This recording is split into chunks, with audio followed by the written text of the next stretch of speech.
Nous ne pouvons pas nous satisfaire du cadre dans lequel cette délibération nous est proposée. Cette décision d'armer individuellement les agents de police municipale est présentée comme une réponse à une montée de la violence que nous nions pas, même si les chiffres qui nous ont été envoyés indiquent une diminution des faits, notamment concernant les atteintes aux biens et aux personnes.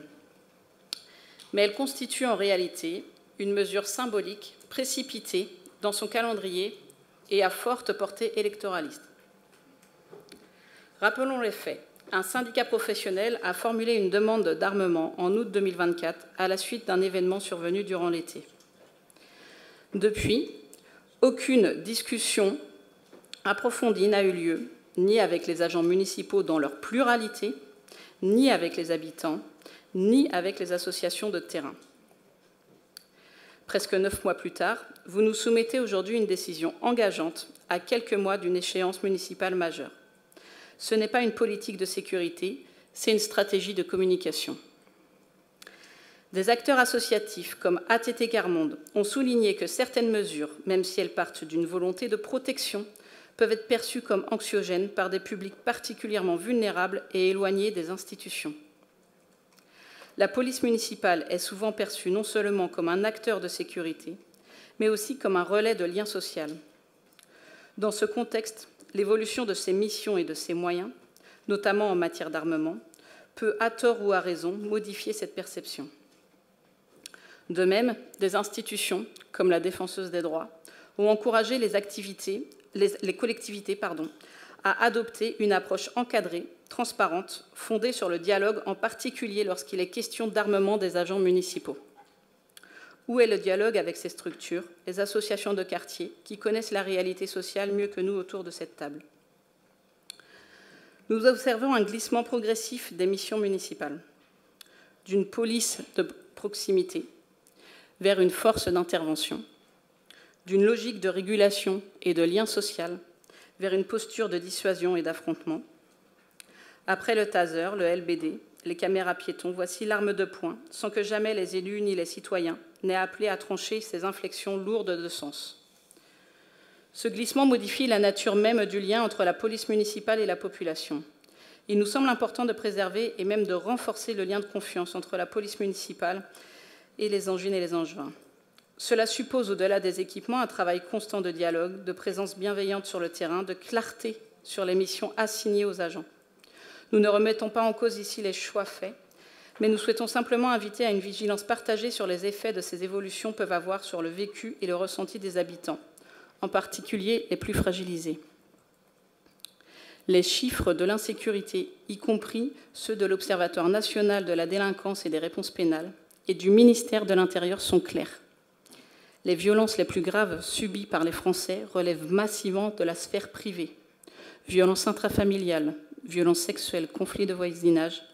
Or, ces situations ne relèvent pas de l'intervention de la police municipale.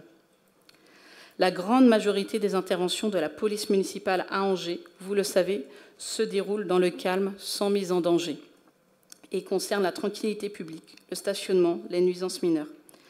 Le tableau alarmiste présenté ne reflète ni la réalité du terrain, ni la typologie des interventions quotidiennes. Et nous tenons ici à valoriser et à reconnaître aussi les qualités professionnelles de nos agents municipaux. Les chiffres fournis dans la délibération masquent une réalité. Il n'y a aucune preuve que l'armement des polices municipales améliore la sécurité publique. Nous dénonçons ici une réponse spectaculaire, électoraliste, inefficace, qui vise à rassurer une partie de l'opinion sans traiter les causes profondes de l'insécurité. Pendant ce temps, les dispositifs de médiation, de présence sociale et éducative ont été affaiblis. La suppression de la médiation de nuit en est un exemple concret. On retire des outils de pacification pour les remplacer par des outils de confrontation. La prévention spécialisée devrait être élargie, notamment dans les tranches d'âge des publics accompagnés et dans le nombre d'effectifs des professionnels. Nous refusons ce choix politique dangereux parce qu'il est électoraliste, parce qu'il esquive un vrai débat démocratique, parce qu'il modifie insidieusement le sens des missions de la police municipale. Nous voterons contre cette délibération parce qu'elle n'apporte pas de solution durable à la tranquillité publique.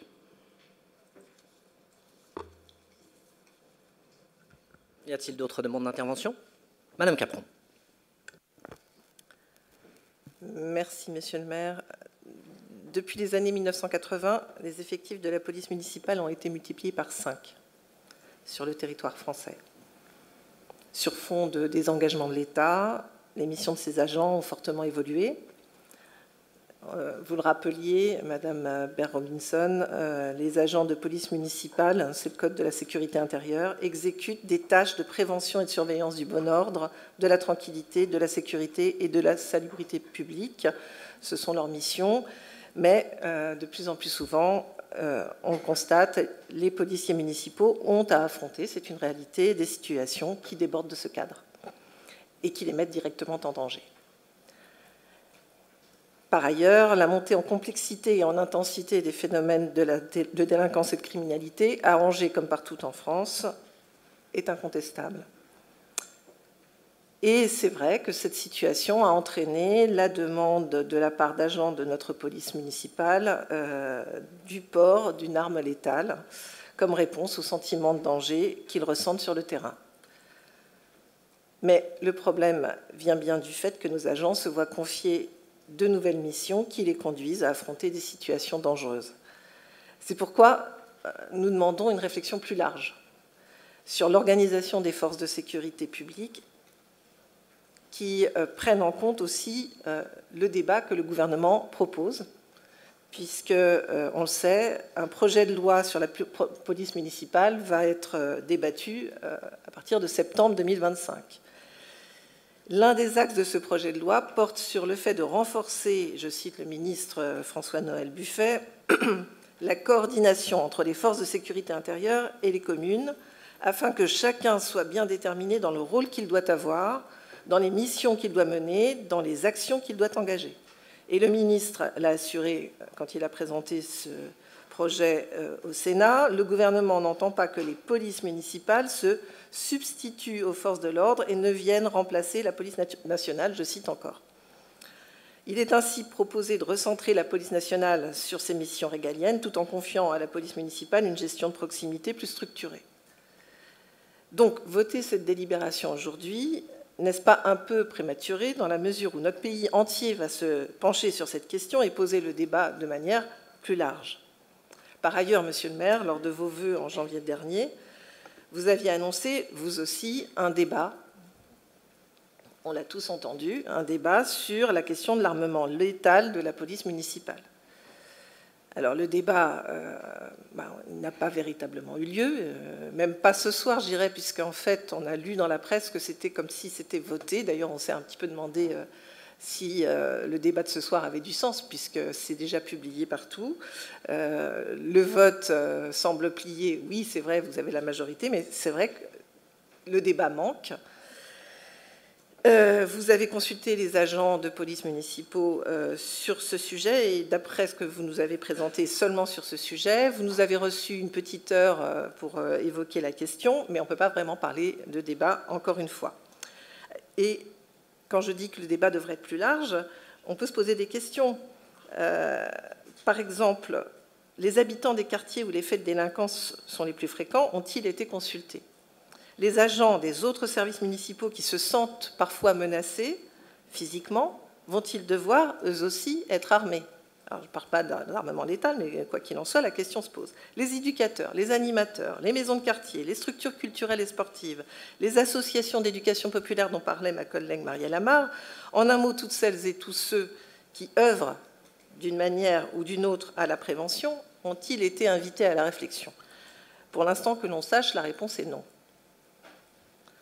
C'est pourquoi, pour aborder la question essentielle de la répartition des compétences entre forces nationales et forces municipales, pour réfléchir ensemble à une stratégie d'optimisation des fonctions de sécurité, ce qu'on appelle le fameux continuum de sécurité, il nous apparaît indispensable de prendre le temps du débat que vous aviez annoncé. Une délibération aussi lourde de conséquences ne peut d'ailleurs être proposée à quelques mois de l'élection, Marielle le rappelait, engageant ainsi la future équipe municipale. C'est pourquoi nous souhaitons pouvoir prendre de la hauteur, du recul sur ce sujet, réfléchir aux missions de notre police municipale. L'angle de la question de l'armement est un des angles, mais la réflexion doit être beaucoup plus large, et nous aimerions pouvoir voter cette délibération après mars 2026. Merci.